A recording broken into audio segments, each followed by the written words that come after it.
नमस्कार. सर्वप्रथम सर्वांना श्री स्वामी समर्थ. जय जय स्वामी समर्थ. तुम्हा सर्वांचे आपल्या आम्ही स्वामींचे दास या स्वामीमय चॅनलमध्ये मनापासून स्वागत आहे. स्वामींच्या कृपेने नेहमीच तुमच्या आयुष्यात सुख, समाधान आणि आनंद असावा एवढीच मी आपल्या स्वामींच्या चरणी प्रार्थना करते. आणि आपल्या आजच्या या नवीन आणि सुंदर व्हिडिओला पुन्हा एकदा नव्याने सुरुवात करते. भक्तांनो, बघा, आपल्या सगळ्याच स्वामी भक्तांच्या सर्वात जवळचा आणि सर्वात आवडीचा जो मंत्र आहे तो म्हणजे तारक मंत्र. आपण नित्यसेवेत असेल किंवा स्वामींच्या कुठल्याही प्रभावी सेवेत असेल, तारक मंत्राचं पठण हे नित्य नियमाने करत असतो.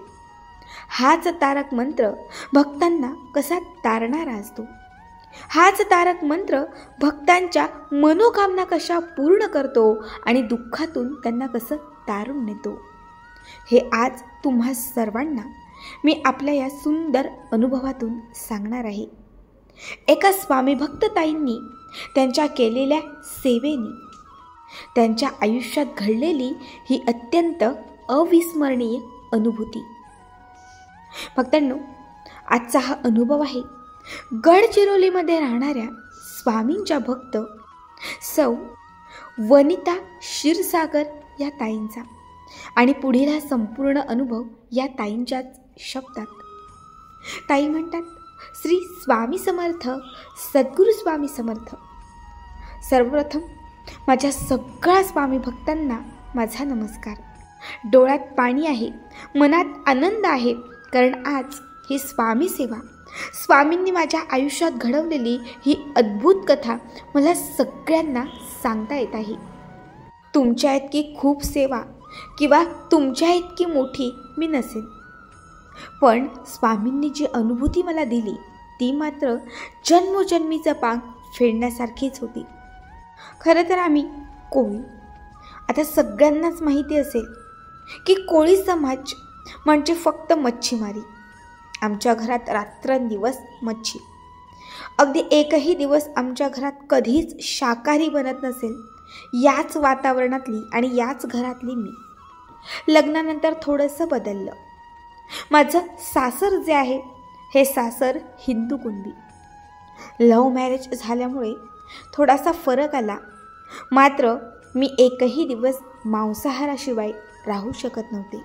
सेवा, देवधर्म या गोष्टींमध्ये मी खूप जास्त नव्हते. मात्र माझ्या सासूबाईच्या आहेत त्या स्वामींच्या सेवक होत्या आणि त्या नेहमी स्वामींची भक्ती करायच्या. माझ्या सासूबाई संपूर्ण घर सांभाळायच्या. सगळं सुखाचं, आनंदाचं होतं. पण एके दिवशी अचानक त्या आजारी पडल्या.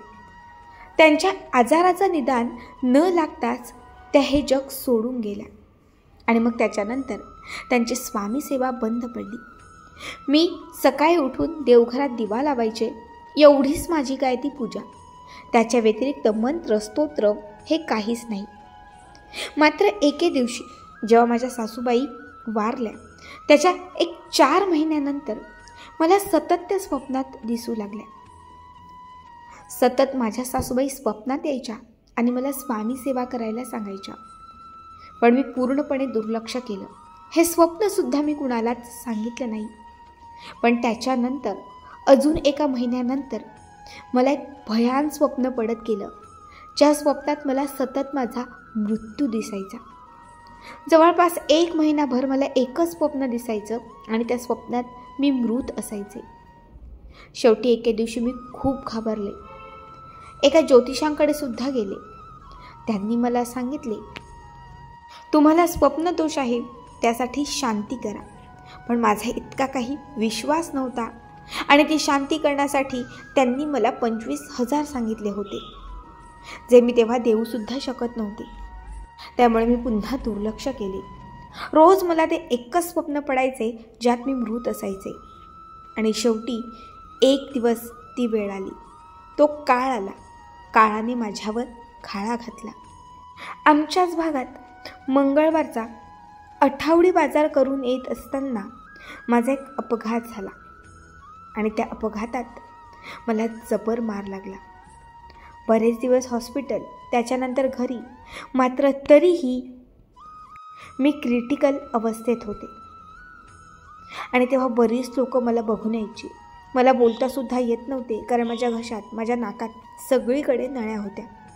मला ऑक्सिजन लावलं होतं, मला रक्त चढवलं होतं. म्हणजे सतत माझ्या पाठी काही ना काही मेडिकल गोष्ट सुरू होती. अशातच एके दिवशी माझी मावस बहीण मला बघायला आली. ज्यावेळेस ती मला बघायला आली त्यावेळेस माझं ब्लड प्रेशर हे अचानक वाढलं होतं. डॉक्टर मला चेक करत होते. घाबरू नका सांगत होते, कारण त्याच्या काही तासापूर्वी मला पुन्हा ते स्वप्न पडले होते. ताई म्हणतात, तितक्यात माझी ती मावस बहीण आली. तिने माझी ती कंडिशन, परिस्थिती बघितली. तिच्या डोळ्यात पाणी आले आणि तितक्यात तिने तिच्या मोबाईलला तारक मंत्र लावले.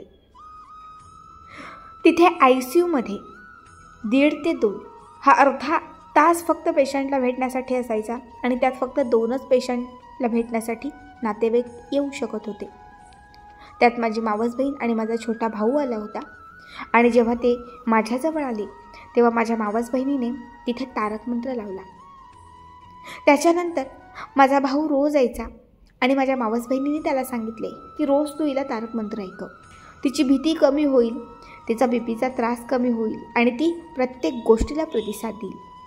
तसंच माझा भाऊ जेव्हा जेव्हा ICUत मला भेटायला यायचा तो तारक मंत्र लावायचा.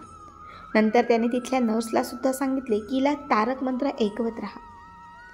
आणि तुम्हाला सांगते, फक्त 7 दिवस गेले असतील आणि 8व्या दिवशी माझं बीपी कंट्रोलमध्ये आलं. माझी रक्ताची पातळी व्यवस्थित झाली आणि जिथे माझ्या तोंडात, नाकात नळ्या होत्या त्या नळ्यासुद्धा त्या दिवशी काढून टाकल्या. मी बराचसा प्रतिसाद दिला, बरीचशी साथ दिली. तारक मंत्राचा प्रत्येक शब्द जसा मी कानात ऐकत गेले, तुम्हाला सांगते माझं सगळं दुःख, भय जे होतं ना ते पळून गेलं. त्याच्यानंतर जेव्हा डिस्चार्ज दिला, जेव्हा मी घरी आले, तर घरी आल्यानंतरसुद्धा मी तारक मंत्र लावू लागले.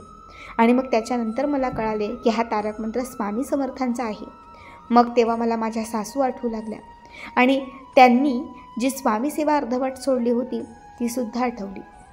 मग मी ठरवलं की आता आपण स्वामी सेवा करायची आणि आता आपण सगळं व्यवस्थित करायचं. कारण त्याच वेळी जेव्हा सासूबाई हे जग सोडून गेल्या, त्यांची स्वामी सेवा बंद झाली, त्यानंतर घरातलं चित्र बदललं. आमचा व्यवसाय जो होता, म्हणजे आमचं किराणा दुकान होतं, ते अत्यंत मागे पडलं. आमच्या घरात बरकतच येईनाशी झाली. मग जशी मी स्वामी सेवा करायला सुरुवात केली तशी बरकत आली. आमच्या घरातील जे काही वाईटाचे दिवस होते ते पळून गेले. ताई म्हणतात की आमच्या घरामध्ये आम्ही 7 लोक राहायचो. माझे दीर, जाऊ, त्यांची मुलं. मात्र कोणाला काही झालं, इमर्जन्सी असलं तर हॉस्पिटलला न्यायला गाडी मात्र नव्हती. मी स्वामींकडे खूप हट्ट धरला. तेवढे उपवास केले, तप केले, मंत्र स्तोत्र केले, सतत स्वामींचे जप करायचे. ताई म्हणतात तुम्हाला खोटं वाटेल, पण मी 5 दिवसात 1.25 लाख श्री स्वामी समर्थ या मंत्राचा जप केला. आणि त्या 5व्या दिवसानंतर अगदी योगायोगाने, म्हणजे अगदी अचानक, काहीही न ठरवता माझ्या पतींनी स्वतः जाऊन गाडी बुक केली. म्हणजे जशी स्वामी सेवा करायला सुरुवात केली तशी आमच्या घरात आमची गाडी आली. त्याच्या काहीच दिवसांमध्ये आमच्या घरावर असणारं जे कर्ज होतं ते कर्जसुद्धा माझ्या पतीने नील केलं. आता कर्ज फिटलं, घरात गाडी आली. मात्र त्याच्यानंतर आमच्या घरात असणारं जे दुकान होतं, जे पूर्वी माझ्या सासऱ्यांचं होतं, पण त्यांची इच्छा होती की ते लहान दिराला द्यावं. त्यांच्या इच्छेनुसार ते लहान दिराने घेतलं. पण आता माझे पती काय करणार हा मोठा प्रश्न होता. लहान दीर दुकानात जाईल, पण माझ्या पतीकडे कुठलेच काम नव्हते. मग त्यांना मी हिंमत दिली. त्यांना मी श्री स्वामी समर्थ हा मंत्र म्हणा आणि तारक मंत्र म्हणत राहा. स्वामी कुठून तरी मार्ग दाखवतील, स्वामी काहीतरी चमत्कार घडवतील, असे मी त्यांना सांगितले. आणि काहीच दिवस गेल्यानंतर त्यांना आमच्याच गावच्या ठिकाणी एक चांगली जागा भेटली आणि त्या जागेवर त्यांनी किराणा मालाचे होलसेल दुकान टाकले. माझे असलेले थोडेसे दागिने त्यांनी गहाण ठेवले. शेवटी आमचे पुन्हा एकदा एक नवीन दुकान उभे राहिले. सुरुवातीला सगळ्यांनी सांगितले की इथे काही होईल वाटत नाही, कारण तिथे जास्त लोकांची वस्तीच नव्हती. पण दुकान टाकले आणि एकाच महिन्यात तिथे एक मोठ्या कंपनीचा प्रोजेक्ट आला आणि त्या कंपनीमध्ये हजारो लोक आली आणि योगायोगाने ती मेन जागा, मोक्याची जागा आम्हाला मिळाली. आम्ही तिथे दुकान टाकलं. त्यामुळे तिथं रोज आम्हाला सकाळ संध्याकाळ 500 वडापावची ऑर्डर मिळू लागली आणि त्याच्यासोबतच आमच्याकडे असणारा जो काही होलसेल माल आहे तो तिथल्या लोकांना पुरवला जाऊ लागले. त्यामुळे आमचं जे दुकान आहे ना ते अत्यंत उच्चांकावर गेले. जिथे दुकान चालेल की नाही याची गॅरंटी नव्हती तिथे आमचा व्यवसाय मोठा झाला. आज त्याच भागामध्ये एकूण 4 होलसेल दुकानं आम्ही आमच्या स्वतःच्या ब्रँडची सुरू केलेली आहेत. खरं तर सोपं नव्हतं. स्वामी आयुष्यात आले आणि त्यानंतर आम्हाला आमच्या आयुष्यातील सगळी स्वप्न पूर्ण करता आली. आज गाडी आहे, आज बंगला आहे, आज आमच्याकडे काही नाही ते सगळं काही आहे. हे फक्त घडलं तारक मंत्राने आणि स्वामींच्या जपाने. मी प्रत्येकी 5-5 दिवसांमध्ये आत्तासुद्धा स्वामींचा श्री स्वामी समर्थ हा 1.25 लाख जप पूर्ण करते. मी कुठूनही वेळ काढते, पहाटे लवकर उठते, रात्री लेट झोपते, मात्र मी स्वामींचा जप केल्याशिवाय काहीच करत नाही. आणि आमच्या घरात आत्ताही कुणी आजारी पडलं, घरात नकारात्मकता वाटली, अमावस्या पौर्णिमा आली की मी घरामध्ये तारक तीर्थ शिंपडते. घरामध्ये वेळोवेळी मी तारक मंत्राची अधिष्ठान करते. रोज 51 वेळा तारक मंत्र म्हणून मी श्री स्वामी समर्थ महाराजांची कृपा ही कायम राहावी अशी विनवणी करते. आणि तुम्हाला सांगते, आमच्या घरामध्ये खूप कमी वेळा एखादा व्यक्ती आजारी पडतो आणि जेव्हा त्याला मी तारक तीर्थ बनवून देते ना तेव्हा तो व्यक्ती ठणठणीत होतो.